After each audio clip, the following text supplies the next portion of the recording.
नमस्कार, माउन्टेन समाचारमा स्वागत छ। म सचिता बुढाथोकी। नमस्कार, म सिमरन गौतम। सुरुमा अहिलेसम्मका मुख्य समाचार।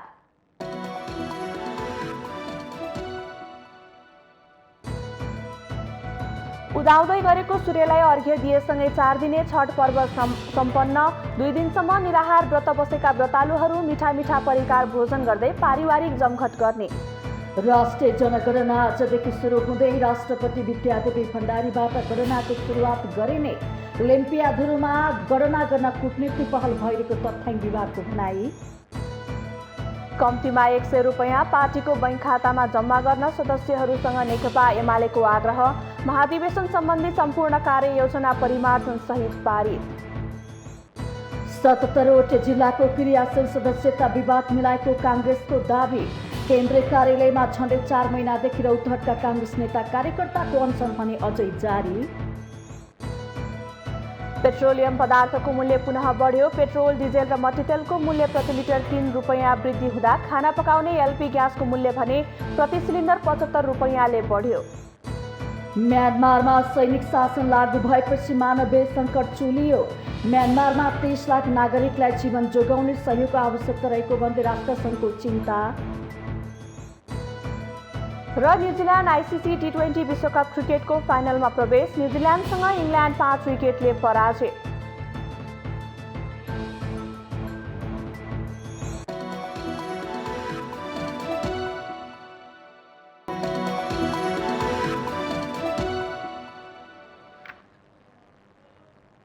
अब समाचार विस्तारमा। सूर्यको उपासना गरी मनाइने छठ पर्व विधिवत रूपमा समापन भएको छ। कार्तिक शुक्ल चतुर्थीदेखि 4 दिनसम्म मनाइने छठ पर्व सप्तमीका दिन बिहान उदाउँदो सूर्यलाई अर्घ दिएर समापन गरिएको हो। यससँगै सत्य र अहिंसाप्रति मानवको रुचि बढाउने र सबै जीवप्रति सहानुभूति राख्न अभिप्रेरित गर्ने चाड छठ पर्व सम्पन्न भएको छ। कार्तिक शुक्ल षष्ठी र सप्तमीका दिन सूर्यलाई विशेष विधिपूर्वक अर्घ दिएर छठ पर्व मनाइन्छ। सन्झिया घाटे भनिने षष्ठीको दिनलाई छठको मुख्य दिन मानिन्छ। छठ पूजामा सूर्य भगवान र छठी मातालाई पूजा आजा र अर्घ दिनको लागि गहुँ वा चामलको पिठोबाट ठेकुवा बनाउने गरिन्छ। छठ पर्वमा व्रत गरे दुःख र दरिद्रताबाट मुक्ति पाइने जनविश्वास रहेको छ। साथै सन्तान सुख प्राप्त हुन्छ भन्ने धार्मिक विश्वास पनि छ। बुधबार काठमाडौँको गोरीघाट, कमलपोखरी, थापाथली लगायतका स्थानमा बनाइएको छठ घाटमा भेला भएका व्रतालुले अस्ताउँदो सूर्यलाई पूजा आराधनासहित अर्घ दिएर छठ पर्वको मुख्य दिनको विधि पूरा गरेका थिए। छठ पर्वको अवसरमा राष्ट्रपति विद्यादेवी भण्डारीले गुहेश्वरी स्थित बागमती किनारमा निर्माण गरेको छठी माताको प्रतिमामा पूजा आराधना गर्नुभएको थियो। कोरोना महामारीको कारण गत वर्ष काठमाडौँका जलाशयमा यसरी छठ घाट बनाएर छठ पूजा गरिएको थिएन। धेरैले घरमै सामान्य पोखरी र जलाशय बनाएर पूजा गरेका थिए। यस वर्ष भने तराई लगायतका काठमाडौँको गुहेश्वरी, गौरीघाट, कमल पोखरी लगायतका क्षेत्रमा हजारौं भक्तजन छठ पूजा गर्न भेला भएका थिए।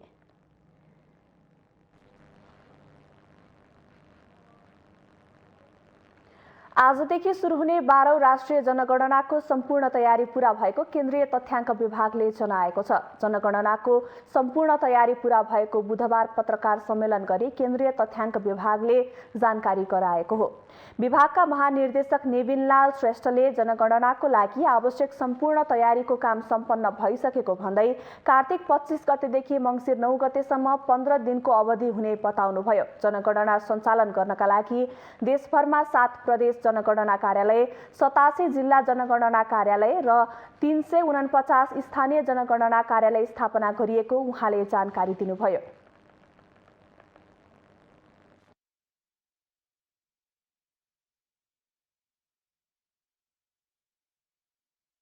कार्तिक 25 देखि मङ्सिर 9 सम्म 15 दिनको कार्य अवधिमा हामीले सम्पूर्ण घर, सम्पूर्ण परिवार र सम्पूर्ण व्यक्तिहरूको गणना सम्पन्न गर्नुपर्ने हुन्छ। र यसको लागि चाहिँ नि हामीले 7वटा प्रदेशमा 7वटा प्रदेश जनगणना कार्यालय र ती प्रदेशले जनगणना कार्यालयको पनि काम गर्ने गरिकन जम्मा जम्मी 87वटा जिल्ला जनगणना कार्यालय स्थापना गरिएको छ र यी अन्तर्गत 349वटा चाहिँ स्थानीय जनगणना कार्यालय पनि हामीले चाहिँ स्थापना गरिसक्यौँ। अहिले स्ट्यान्ड बाई पोजिसनमा उहाँहरू हुनुहुन्छ।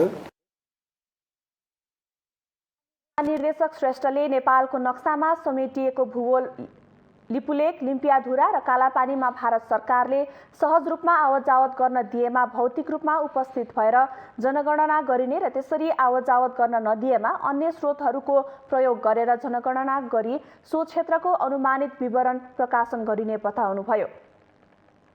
आवत जावत दिने र जनगणना गराउने अवस्था रह्यो भने हामी फिजिकली गएर त्यहाँ जनगणना गर्छौँ। यो विकल्प थियो, राम्रो विकल्प होइन। कारणवश चाहिँ गर्न नसकेको अवस्था रह्यो भने चाहिँ त्यतिकै छोड्ने चाहिँ हुँदैन। कतिपय ठाउँमा जनगणना नभएको ठाउँमा केही इस्टिमेट गर्नुपर्ने पनि हुन्छ। राष्ट्रिय योजना आयोगका सदस्य डाक्टर रामकुमार फुयालले संघीयता कार्यान्वयन पछिको पहिलो राष्ट्रिय जनगणना भएकाले यो जनगणनाको निकै महत्त्व रहेको बताउनुभयो। सबै तहमा चाहिने खण्डीकृत विवरणहरू जनगणनाबाट आउने बताउनुभयो। ट्याक्सका योजनाहरू तर्जुमा गर्न, बजेट बनाउन, त्यो सबैलाई सहयोग गर्ने एउटा माउ ग्रन्थ जस्तै मानौँ, इभिडेन्सको एउटा पुस्तिकाको रूपमा चाहिँ यो अहिलेको जनगणनालाई हामीले लिएका छौँ। यो धेरै महत्त्वपूर्ण छ। यसले उत्पादन गर्ने डेटाले हाम्रो देशको सामाजिक आर्थिक रूपान्तरणको लागि दूरगामी प्रभाव पार्छ।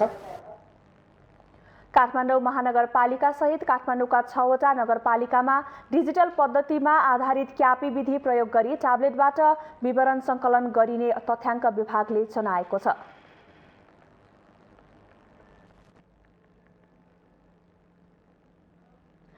प्रधानमन्त्री एवं नेपाली काङ्ग्रेसका सभापति शेरबहादुर देउवाले पूर्व राजा ज्ञानेन्द्र शाहलाई चुनाव लडेर शासन गर्न चुनौती दिनु भएको छ।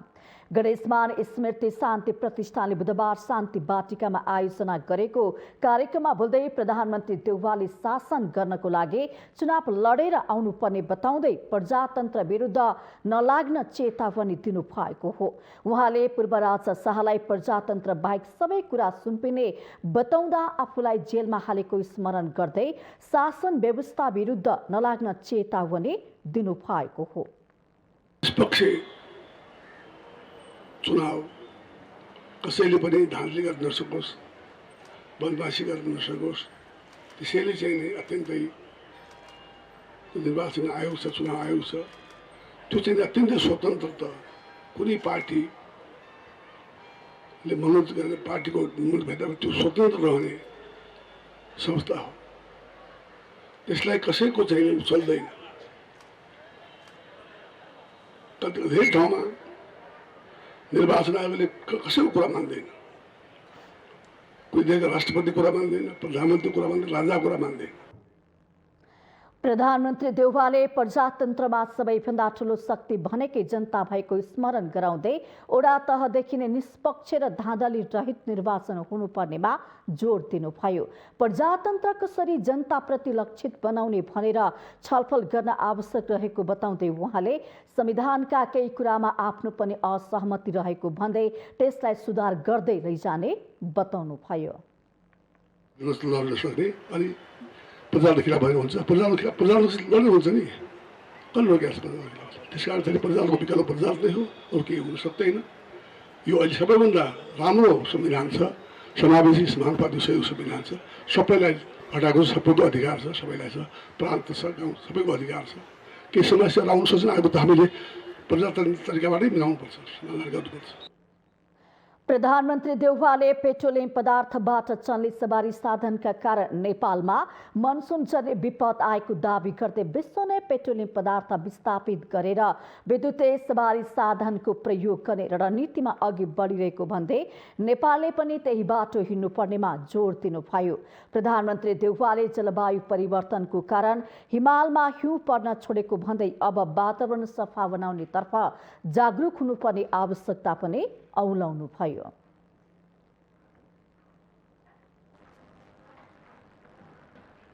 नेकपा एमाले पार्टी सदस्यहरूलाई कम्तीमा 100 रुपैयाँ पार्टीको नाममा रहेको बैंक खातामा जम्मा गरिदिन अपिल गरेको छ।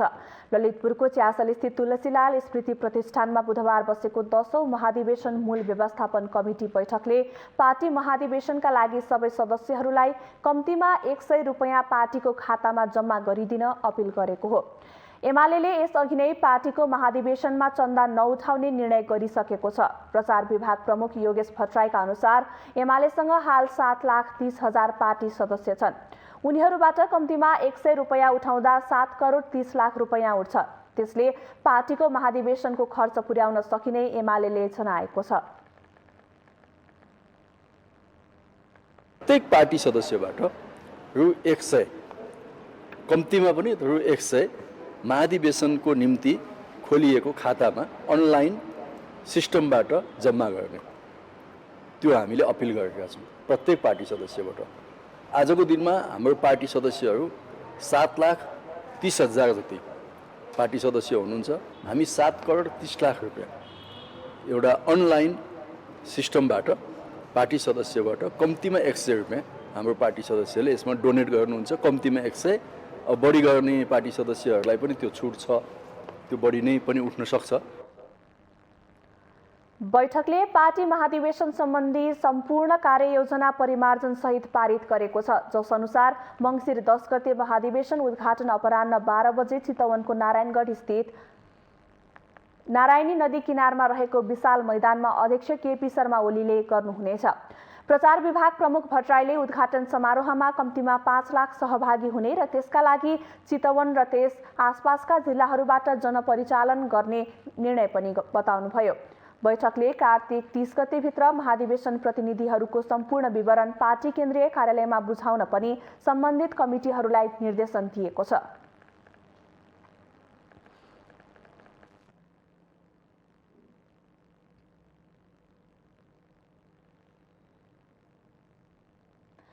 विधान्त नेपाली काङ्ग्रेसको 14औं महाधिवेशन 2076 फागुनमै हुनुपर्ने हो। राजनीतिक दलहरूलाई हरेक 5 वर्षमा महाधिवेशन गर्नुपर्ने कानुनी बाध्यता छ, तर विशेष परिस्थितिको आडमा नेपाली काङ्ग्रेसले महाधिवेशन धकेलिरहेको छ। अब भने काङ्ग्रेसलाई आउँदो मङ्सिरभित्र हर हालतमा महाधिवेशन सम्पन्न गर्नुपर्ने अड्को छ। बल्ल आएर काङ्ग्रेसले क्रियाशील सदस्यता विवाद जसो तसो सुल्झाएको त छ, तर कतिपय जिल्लाका पालिकाको ओडा अधिवेशन नै बाँकी छन्। यस्तो अवस्थामा काङ्ग्रेसले मङ्सिरभित्रै महाधिवेशन सम्पन्न गर्न सक्ला त? एक रिपोर्ट। सत्तारूढ दल नेपाली काङ्ग्रेसलाई आगामी मङ्सिरभित्र 14औं महाधिवेशन नगरे आसन्न कुनै पनि निर्वाचनमा भाग लिन नपाउने अडचन छ। समयमा महाधिवेशन नगर्दा वैधता सङ्कटमा पर्न आँटेको काङ्ग्रेसलाई राष्ट्रिय सभा, प्रतिनिधि सभा र प्रदेश सभा सदस्य निर्वाचनमा भाग लिन पनि मङ्सिरमा हर हालतमा महाधिवेशन गर्नै पर्नेछ। काङ्ग्रेसले बुधबार 77वटै जिल्लाको क्रियाशील सदस्यता विवाद मिलाएको बताए पनि पार्टी केन्द्रीय कार्यालय सानेपामा झन्डै 4 महिनादेखि रौतहटका काङ्ग्रेस नेता कार्यकर्ताले जारी राखेको अनसन तोडेका छैनन्। उनीहरू क्रियाशील सदस्यता विवाद नसुल्झिएको भन्दै अनसन जारी राख्ने बताउँछन्। हामीहरूको एकै माग यही छ कि नेपाली काङ्ग्रेस प्रजातान्त्रिक पार्टी छ। प्रजातान्त्रिक पार्टीको जुन नर्म्स छ, नेपाली काङ्ग्रेसको जुन सिद्धान्त छ, जुन आदर्श छ, त्यसको आदर्श र सिद्धान्तको आधारमा नेपाली काङ्ग्रेस पार्टीको चल्नुपर्छ। त्यो चलिरहेको छैन। त्यो तानाशाही प्रवृत्ति जो छ, यो तानाशाही प्रवृत्तिको विरोधमा हामीहरू बसेका छौँ। 111 दिनदेखि अनसन बसिरहेछ। माग पनि उहाँहरूलाई थाहा छ कि विधान र नियमावली अनुसार उहाँहरू खोजिराख्नु भएको छ, तर यो बुझ्न सकिरहेको छैन हामी पनि कि यसमा अड्केको कहाँ हो। यो त विधान हामीले नयाँ कुरा गर्दा ल यो के छ त्यसमा छलफल गरौँ। हामी त विधान नियमावली र परिपत्रको कुरा गरेका छौँ, त यसमा त अड्काउनु पर्ने कुरा होइन। लामो समयसम्म अनसन बसे तापनि आफूहरूको माग सम्बोधन नभए महाधिवेशन बहिष्कार गर्ने अनसनरत कार्यकर्ताहरूको तयारी छ। यसका बावजुद तोकिएकै समयमा महाधिवेशन सम्पन्न हुने काङ्ग्रेस नेता प्रदीप पौडेलको भनाइ छ। महाधिवेशनको कार्यतालिका कार्यान्वयन भएन भने, महाधिवेशन समयमा भएन भने त्यस्तो आरोप टिका टिप्पणी हुने गर्छ। त्यसैले त्यो आरोप र टिका टिप्पणीबाट बस्न पनि चाहिँ नेतृत्वले चाहिँ विशेष ढङ्गबाट सजग भएर निष्पक्ष ढङ्गले महाधिवेशन सम्पन्न गर्ने गरी अगाडि बढ्नुपर्छ। रिक्त हुँदै गरेका राष्ट्रिय सभाका 20 सदस्य चयनका लागि निर्वाचन आयोगले माघ 7 वा 10 गते मिति तोक्न सरकारलाई सिफारिस गरिसकेको छ। त्यसबाहेकका प्रतिनिधि सभामा 4 र प्रदेश सभामा 18 सांसदको रिक्त स्थानमा उपनिर्वाचन गर्ने तयारी भइरहेको छ। तर सत्ता नेतृत्वकर्ता दल नेपाली काङ्ग्रेसले भने मङ्सिरभित्रै पार्टीको महाधिवेशन नगरेमा ती कुनै पनि निर्वाचनमा भाग लिन पाउने छैन। आफूलाई प्रजातन्त्रको हिमायती ठान्ने काङ्ग्रेसको महाधिवेशन तोकिएकै समयमा हुन नसक्नुमा नेतृत्वकर्ताकै दोष भएको राजनीतिक विश्लेषकको ठम्याइ छ।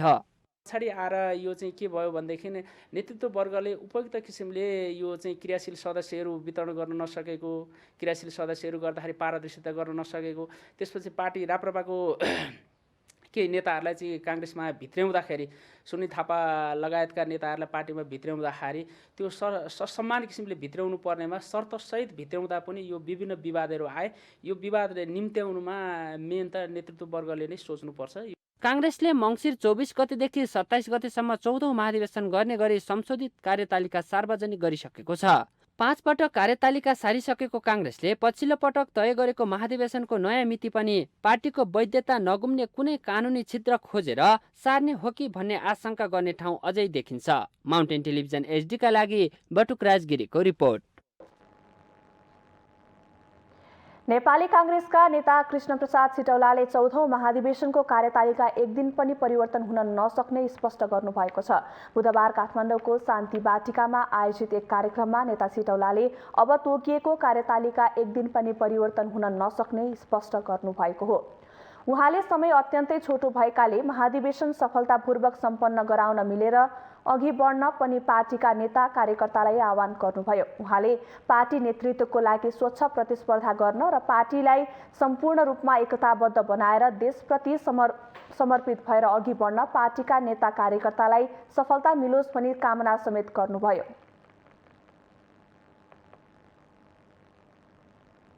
एक दिन पनि यो कार्यतालिका परिवर्तन हुन सक्दैन, एक दिन पनि परिवर्तन हुन सक्दैन।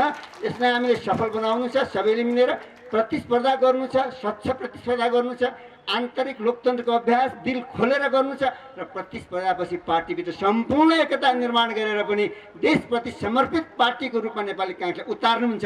यसका लागि तपाईँ सम्पूर्ण साथीलाई सफलता मिलोस्, प्रतिस्पर्धामा सफलता मिलोस्, प्रतिस्पर्धापछि पार्टीभित्र गर्ने सम्पूर्ण एकतामा तपाईँलाई सफलता मिलोस् भनेर म शुभकामना दिन चाहन्छु। र पूर्व उपप्रधानमन्त्री समेत रहनुभएका नेता सिटौलाले छठ पर्वको शुभकामना व्यक्त गर्दै जनतामा समृद्धि आउने गरी अघि बढ्न सरकार र राजनीतिक दलका नेताहरूलाई आग्रह गर्नुभयो। उहाँले जनताको हितमा काम गर्न सबै राजनीतिक दलहरूले एक भएर अघि बढ्नुपर्ने आवश्यकता औल्याउनुभयो।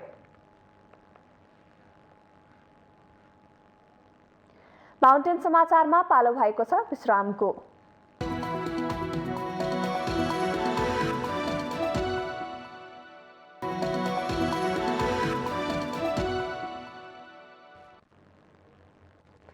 विश्रामपछि स्वागत छ। अब बाँकी समाचार।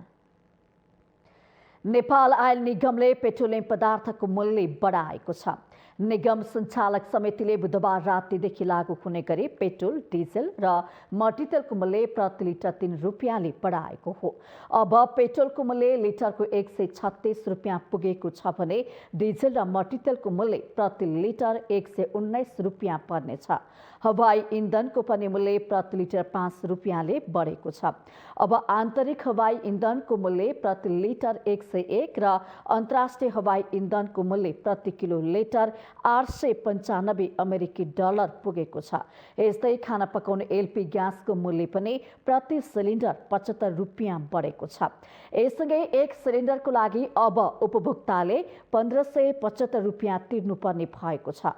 यो मूल्य समायोजनपछि पनि पेट्रोल, डिजेल र एलपी ग्यासमा घाटा रहेको निगमको दाबी छ।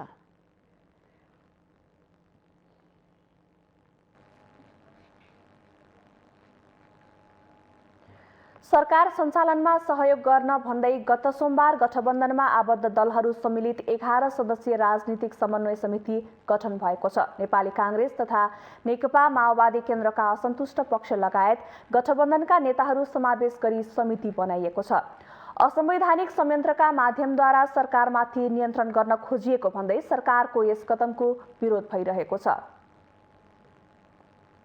गठनदेखि अहिलेसम्म गठबन्धन सरकारको लोकप्रियता दिन प्रतिदिन घट्दै गएको विश्लेषण भइरहेको छ। सरकारले सोमबार गठबन्धनको समस्या समाधान गर्ने तथा सरकार सञ्चालनमा सहयोग गर्ने भन्दै बनाएको राजनीतिक समन्वय समिति पनि अनावश्यक रहेको टिप्पणी हुन थालेको छ। विभिन्न बहानामा गठबन्धन सरकारको कार्यकुशलतामा प्रश्न उठिरहँदा यो समितिको गठनले गठबन्धन भित्रैबाट सरकार आलोचित बनेको छ। गठबन्धनको नेतृत्व गरिरहेको नेपाली कांग्रेसभित्रै समितिको आवश्यकता नरहेको आवाज उठ्न थालेको छ। यता प्रमुख प्रतिपक्षी नेकपा एमाले सरकारले आफ्नो जिम्मेवारी र जवाफदेहिताबाट पन्छेर कानूनले पहिचान नगरेको यस्ता समिति बनाउँदै समानान्तर सत्ता अभ्यास गर्न खोजेको आरोप लगाएको छ। सरकारको काम कारबाही नियन्त्रण गर्ने गरी असंवैधानिक निकायको गठन गरिनु खेदपूर्ण रहेको एमाले नेता प्रदीप गेवाली बताउनुहुन्छ।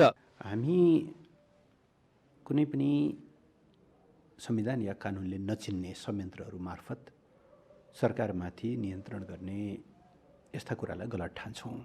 जवाबदेहिताभन्दा बाहिर संविधान र कानुनले परिकल्पना नगरेका संयन्त्रबाट राज्य सञ्चालन गर्नु भनेको त्यो चाहिँ समानान्तर सत्ता अभ्यासको एउटा प्रयत्न हो। त्यसले विकृति मात्रै निम्त्याउँछ। सरकार चाहिँ सरकारमा गएका व्यक्तिहरूबाटै सञ्चालन हुनुपर्छ भन्ने मान्यता राख्छौँ। अर्कोतर्फ गठबन्धनका शीर्ष दलहरू नेपाली कांग्रेस र नेकपा माओवादी केन्द्रका असन्तुष्ट पक्षलाई जिम्मेवारी दिएर समिति बनेको छ। नेपाली कांग्रेसबाट रामचन्द्र पौडेललाई संयोजककै भूमिकामा राखिएको छ भने माओवादी केन्द्रमा असन्तुष्टि राख्दै आउनुभएका नारायण काजी श्रेष्ठलाई पनि समितिमा समेटिएको हुँदा असन्तुष्ट पक्ष रिजाउनकै लागि अनावश्यक रूपमा समिति गठन भएको विश्लेषण पनि हुन थालेको छ। तर अहिले चाहिँ के देखियो भने केही नेताहरूलाई केमा जिम्मेदारी इङ्गेज गर्ने कुरा भयो। चाहिँ जस्तो नेपाली काङ्ग्रेसमा केही नेताहरू असन्तुष्ट भएर हिँडिरहनु भएको छ, सरकारसँग सहभागिता हुँदैन, अनि उहाँहरूलाई केमा राख्ने भन्दा इङ्गेज गर्ने काममा उहाँहरूलाई राखे जस्तो। अरू पार्टीको पनि जस्तो पुष्पकमल दाहाल उहाँको पनि कहाँ जाने त, अब मन्त्रीहरूसँग सधैँ भेटघाट हुँदैन, अब उहाँहरूलाई पनि एउटा थलो बनाइदिए जस्तो भयो। तर यसको चाहिँ खास त्यो साझा संयन्त्रको जरुरत चाहिँ थिएन। गठबन्धनका नेताहरूले जति नै औचित्य पुष्टि गर्न खोजे पनि समन्वय समितिको गठनले गठबन्धनका विषय र सरकार सञ्चालनको प्रक्रियामा केही समस्या रहेको स्पष्ट पारेको छ। तर समस्या समाधानका लागि भन्दै पार्टीबाट असन्तुष्ट पक्षलाई विभिन्न बहानामा सरकार सञ्चालनमा समावेश गर्ने सरकारको नियत पनि छर्लङ्ग भएको छ। जनभावना विपरीतका कार्य गर्दै गएको आरोप लागिरहेको गठबन्धन सरकारलाई यो कदमले अझ आलोचित बनाएको छ। माउन्टेन टेलिभिजन एचडीका लागि क्यामेरामा निखिल कपालीका साथमा सुजन चालिसे, राजनीतिक ब्युरो। प्रधान सेनापति प्रभुराम शर्मालाई भारतीय सेनाको मानर्थ महारथीको सम्मान प्रदान गरिएको छ। प्रधान सेनापति शर्मालाई नयाँ दिल्ली स्थित राष्ट्रपति भवनमा बुधबार भारतका राष्ट्रपति रामनाथ कोविन्दले मानर्थ महारथीको दर्जानी चिन्ह प्रदान गर्नुभएको हो। त्यसको लागि भारतीय समकक्षी MA नरवणेका औपचारिक निमन्त्रणामा शर्मा मंगलबार भारत प्रस्थान गर्नुभएको थियो। नेपाल र भारत बीच एक अर्का मुलुकका प्रधान सेनापतिलाई मानर्थ महारथीको दर्जा प्रदान गर्ने परम्परा छ। नेपालका तत्कालीन प्रधान सेनापति सुरेन्द्र बहादुर शाहलाई विक्रमसम्म 2026मा पहिलो पटक भारतीय सेनाको मानर्थ महारथीको दर्जाबाट विभूषित गरिएको थियो। शर्माले आफ्नो भारत भ्रमणको सुरुवातमा नयाँ दिल्लीको इन्डिया गेट स्थित अमर जवान ज्योतिमा पुष्पाञ्जली अर्पण गर्नुभएको थियो। प्रधान सेनापति शर्माको सम्मानमा भारतीय सेनाको एक टुकुटीले साउथ ब्लक लनमा सम्मान गारथ अर्पण गरेको थियो। भारत भ्रमणमा शर्माले उच्च स्तरीय भेटवार्ता गर्ने जनाइएको छ। शर्माले भारतीय प्रधानमन्त्री नरेन्द्र मोदी, रक्षा मन्त्री राजनाथ सिंह र विदेश मन्त्री S जयशंकरसँग पनि भेट गर्ने जनाइएको छ। शर्माले भारतीय जल तथा हवाई सेनाका प्रमुखहरूसँग पनि भेटवार्ता गर्ने तय भएको छ। त्यस्तै शर्माले chief of defence staff Bipin Rawat तथा राष्ट्रिय सुरक्षा सल्लाहकार अजित डोभलसँग पनि भेटवार्ता गर्नुहुने भएको छ। प्रधान सेनापति शर्माको 9 सदस्यीय भ्रमण टोली कार्तिक 26 गते स्वदेश फर्कनेछ।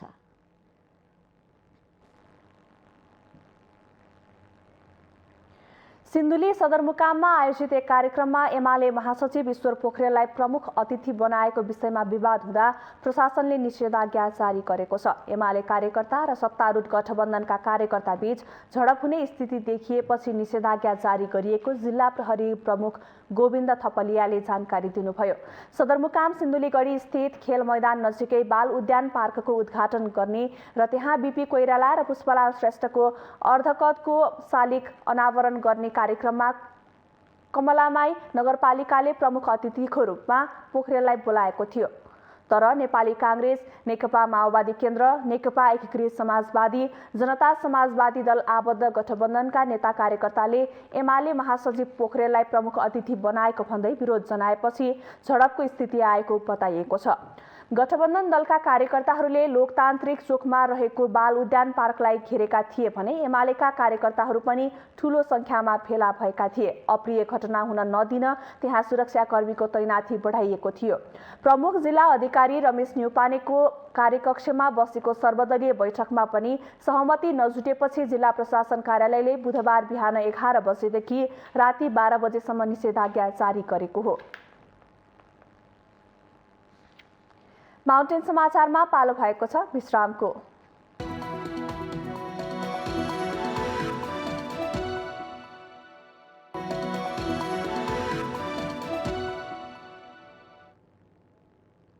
विश्रामपछि स्वागत छ। अब बाँकी समाचार। यसपटक जाडो महिनाको सुरुवातदेखि नै चिसो निकै बढ्न थालेको छ। विश्वव्यापी तापमान वृद्धिको कारण मौसममा फेरबदल देखिन थालेपछि नेपालमा पनि यसको प्रभाव परेको हो। हिउँदको सुरुवाती दिनमै चिसो महसुस भएकाले देशमा ठण्डी धेरै बढ्न सक्ने आकलन गरिएको छ। बितेका 10 दिनको तापक्रम हेर्दा काठमाडौँ उपत्यका सहित देशभर चिसो बढ्दै गएको छ। पछिल्ला 10 दिनमा काठमाडौँको तापक्रम 17 डिग्रीबाट 8 डिग्री सेल्सियससम्म झरेको छ भने कार्तिकमै जुम्लाको तापक्रम -1 डिग्री सेल्सियससम्म पुगेको छ। चिसो मौसमको सुरुवाती दिनमा नै चिसो बढेकाले आउँदा दिनमा काठमाडौँ उपत्यकाको तापक्रम घटेर 0 डिग्री वा त्यसभन्दा तलसम्म पुग्ने अनुमान मौसमविदहरूले गरेका छन्। कार्तिकमै यतिको जाडो बढ्दा हिउँदका मङ्सिर, पुष, माघ बाँकी नै रहेकाले चिसो झनै बढ्ने देखिन्छ। जाडो मौसम सुरु भएसँगै चिसो बढ्दै गएकाले चिसोबाट बच्न सतर्क रहनुपर्ने मौसमविदहरूले बताएका छन्। चिसो चाहिँ हुन्छ, चिसो चाहिँ 0 को आसपासमा चाहिँ 0 डिग्रीमा काठमाडौँको कुरा गर्दाखेरि कतिपय देशका चाहिँ उच्च हिमाली भूभागमा माइनसमा पनि तापक्रम जान सक्ने हुन्छ। त्यस भएको हुनाले जाडोयामलाई मध्यनजर गर्दै हामीले पनि त्यही किसिमका तयारीका कुराहरू होइन, तातो न्यानो गर्ने कुराहरूदेखि लिएर तराईमा चाहिँ होइन, यो कुराहरू अहिलेबाट चाहिँ व्यवस्थित गर्दै जानुपर्ने हुन्छ। सम्पूर्ण चाहिँ हाम्रो स्थानीय निकाय प्रदेश होइन, अब सेन्ट्रल गभर्मेन्ट यो सबै मिलेर चाहिँ अलिकति त्यस्तो बढी चाहिँ चिसोबाट चाहिँ जनधनको क्षति नहोस् भन्नको लागि अहिलेबाट तयारीका कुराहरू चाहिँ अपनाउँदै जानुपर्ने। आजभोलि उपत्यकामा एकैछिन अघिको धुलामे सडक एकैछिनमा हिलामे हुन्छ। कति बेला पानी पर्छ, कति बेला घाम लाग्छ, मेसो पाउने गाह्रो छ। वैज्ञानिकहरू यसलाई जलवायु परिवर्तनको असर हो भनिरहेका छन्। वर्षा नहुने सिजनमा भारी वर्षा हुने, छिट्टै चिसो बढ्ने, छिट्टै गर्मी चढ्ने मौसमी प्रवृत्ति जलवायु परिवर्तनका परिणाम हुन्। जलवायु परिवर्तनले देखा पर्ने मौसमी उतार चढावले मानव स्वास्थ्यमा पनि उत्तिकै हानि गरेको छ। एकदम यो चाहिँ कस्तो भनेदेखि हरेक राष्ट्रहरूलाई राष्ट्रमाथि परेको जुन वातावरण प्रभावको क्लाइमेट चेन्जको कारणले गर्दाखेरि हुने प्रभाव फरक फरक छ। हामी जस्तो राष्ट्रहरू अथवा कम विकसित राष्ट्रमध्ये पनि नेपाल चाहिँ यो लिस्टमा हेऱ्यो भने हामी धेरै अग्रस्थानमा पर्छ। किनभने यहाँ विभिन्न कारणले गर्दाखेरि त्यसको लागि चाहिँ हामीले भन्छौँ नखाएको विष, हामीले त हरित उत्सर्जन चाहिँ कम गर्छौँ, तर त्यसको प्रभाव चाहिँ नेपालमा बढी परेको छ। जलवायु परिवर्तनको मूल कारक नेपाल जस्ता विकासोन्मुख मुलुकहरू होइनन्, तर हालका दिनमा विश्व जलवायु परिवर्तनले हिमाल लगायत मानव जीवन, सामाजिक आर्थिक विकास, जैविक विविधता, पर्यटकीय विकास आदि क्षेत्रमा नकारात्मक असर पुर्याउन थालेको छ। फलस्वरूप अतिवृष्टि, अनावृष्टि, बाढी, पहिरो, हिमपहिरो, सुक्खा जस्ता प्राकृतिक विपदको जोखिम समेत बढिरहेको छ। हिमालय क्षेत्र नजिकका भूभागमा मात्र होइन, यसको नकारात्मक प्रभाव दक्षिण एसिया र सम्पूर्ण विश्वको वातावरणीय सन्तुलनमा समेत पर्न गएको छ। माउन्टेन टेलिभिजन एसटीका लागि अप्सरा गौतम, काठमाडौँ। कोरोना विरुद्धको फाइजर खोप कार्तिक 28 गतेदेखि 12 वर्षभन्दा माथिका दीर्घ रोगीलाई दिइने भएको छ। कार्तिक 28 गतेदेखि मङ्सिर 4 गतेसम्म पहिलो तथा मङ्सिर 27 देखि पुस 4 गतेसम्म दोस्रो मात्रा दिने खोप कार्यक्रम सञ्चालन हुने स्वास्थ्य तथा जनसङ्ख्या मन्त्रालयले जनाएको छ। स्वास्थ्य मन्त्रालयका अनुसार काठमाडौँ उपत्यकामा 8वटा अस्पतालबाट खोप कार्यक्रम सञ्चालन हुनेछन्। त्यस्तै प्रदेश 1, 2 र लुम्बिनी प्रदेशका 3 अस्पताल, बागमती, गण्डकी र सुदूरपश्चिम प्रदेशका 2 अस्पताल र गण्डकी प्रदेशमा 1 अस्पतालबाट खोप कार्यक्रम सञ्चालन हुने मन्त्रालयले जनाएको छ। काठमाडौँ उपत्यकामा वीर अस्पताल, वीरेन्द्र सैनिक अस्पताल, सिभिल अस्पताल, त्रिवी शिक्षण अस्पताल, शहीद गङ्गालाल राष्ट्रिय हृदय केन्द्र, पाटन अस्पताल, भक्तपुर क्यान्सर अस्पताल र शहीद धर्मभक्त अङ्ग प्रत्यारोपण केन्द्रबाट खोप कार्यक्रम सञ्चालन हुनेछन्। अमेरिकी सरकारले अनुदानमा उपलब्ध गराएको 1,06,20 मात्रा फाइजर खोप गत कार्तिक 8 गते नेपाल आइपुगेको हो।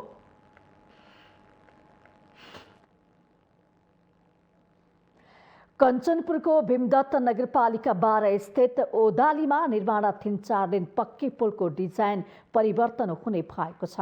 पुल निर्माण प्रक्रियामा रहेको बेला गत महिनाको 31 गतेदेखि कार्तिक 2 गतेसम्म परेको अविरल वर्षाको कारण पहुँच मार्ग भत्काएपछि पुलको केही भागको डिजाइन परिवर्तन गर्न लागि हो।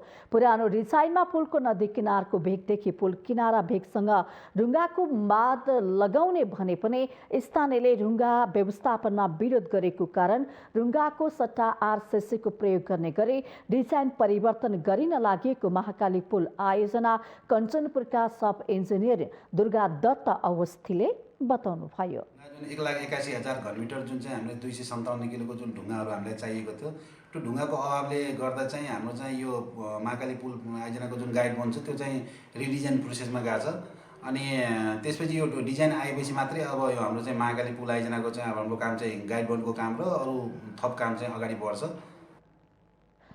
कम्पनीले भनेको समयमा ढुङ्गा व्यवस्थापन नभएको र बाँध निर्माण गरिसक्नुपर्ने क्षेत्रमा बाँध बाँध्न ढुङ्गा नभएको कारण बाढीले समग्र आयोजनालाई पछि धकेलेको कुमार CAFECका जेबीका इन्जिनियर किशोर राज पाण्डेले बताउनु भयो। यो चाहिँ अहिले हालसम्म महाकालीको हामीले थाहा भए अनुसार रेकर्ड अनुसारको 5,46,000 क्युसेक बनेको छ। त्यो पानीले गर्दा चाहिँ हाम्रो अस्पताल प्लान्ट पुनः डुबाएको अवस्था रहेछ। यसले गर्दा चाहिँ हाम्रो काम निश्चित नै 5-7 महिना चाहिँ ढिलो हुने अवस्था देखिन्छ। त्यसमाथि पनि जुन चाहिँ ढुङ्गाको कुराहरू छ त्यो ढुङ्गाको चाहिँ रिडिजाइन गर्नको लागि हामीले जुन बारम्बार भनिरहेका छौँ त्यो भएन भने त्योभन्दा बढी पनि लम्बिन सक्ने चान्सहरू चाहिँ धेरै छ। बाढीले आयोजनाको 6,34,73,250 रुपियाँको निर्माणाधीन संरचनामा क्षति गरेको छ। 2074 सालमा 3,27 करोड ठेक्का सम्झौता निर्माण भएको थियो। हामीसँग आर्थिक अन्तर्राष्ट्रिय र खेल समाचार बाँकी नै छन्। माउन्टेन समाचारमा पालो भएको छ विश्रामको।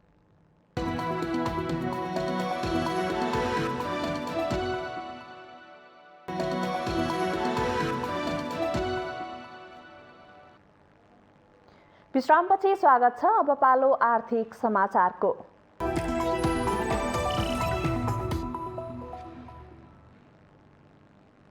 चिनिया दूतावासले पोखराका 4 सरकारी विद्यालयमा निशुल्क इन्टरनेट सहित 20 लाख रुपैयाँ बराबरको सुविधा उपलब्ध गराउने भएको छ। कोरोना संक्रमणले विद्यार्थीको भौतिक उपस्थितिमा विद्यालय सञ्चालन हुन नसकेको अवस्थामा अनलाइन कक्षा सञ्चालनमा समस्या भएको भन्दै दूतावासले 4 सरकारी विद्यालयमा निशुल्क इन्टरनेट सहित 20 लाख रुपैयाँ बराबरको सुविधा उपलब्ध गराउने भएको हो।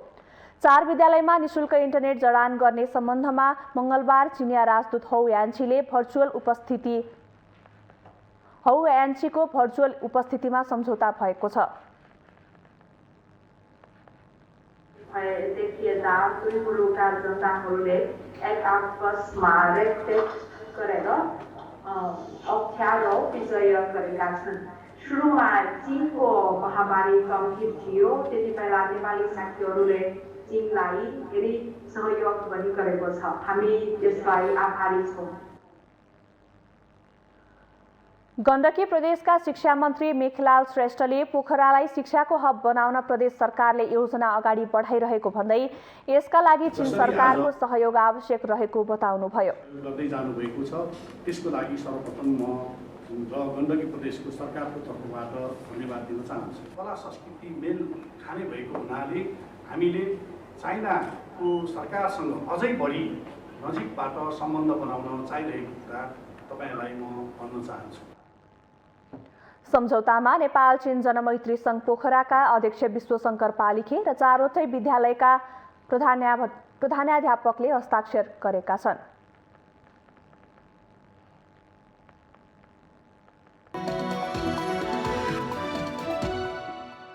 यो सँगै हामी माउन्टेन समाचारको अन्त्यमा आइपुगेका छौं। जाँदा जाँदै मुख्य समाचार पुनः एकपटक।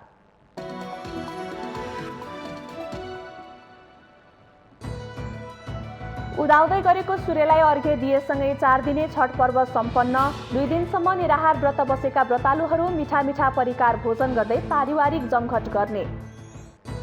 राष्ट्रिय जनगणना आजदेखि सुरु हुँदै राष्ट्रपति विद्यादेवी भण्डारीबाट गणनाको सुरुवात गरिने। लेम्पियाधुरामा गणना गर्न कूटनीतिक पहल भइरहेको तथ्याङ्क विभागको भनाई। कम्तीमा 100 रुपैयाँ पार्टीको बैंक खातामा जम्मा गर्न सदस्यहरूसँग नेकपा एमालेको आग्रह। महाधिवेशन सम्बन्धी सम्पूर्ण कार्ययोजना परिमार्जन सहित पारित। 77वटै जिल्लाको क्रियाशील सदस्यता विवाद मिलाएको काङ्ग्रेसको दावी। केन्द्रीय कार्यालयमा झण्डै 4 महिनादेखि रौतहटका काङ्ग्रेस नेता कार्यकर्ताको अनसन भने अझै जारी। पेट्रोलियम पदार्थको मूल्य पुनः बढ्यो। पेट्रोल, डिजेल र मट्टितेलको मूल्य प्रति लिटर 3 रुपैयाँ वृद्धि हुँदा खाना पकाउने एलपी ग्यासको मूल्य भने प्रति सिलिन्डर 75 रुपैयाँले बढ्यो। म्यानमारमा सैनिक शासन लागू भएपछि मानवीय सङ्कट चुलियो। म्यानमारमा 30 लाख नागरिकलाई जीवन जोगाउने सहयोगको आवश्यकता रहेको भन्दै राष्ट्रसङ्घको चिन्ता। र न्युजिल्यान्ड आइसिसी टी20 विश्वकप क्रिकेटको फाइनलमा प्रवेश। न्युजिल्यान्डसँग इङ्ल्यान्ड 5 विकेटले पराजित।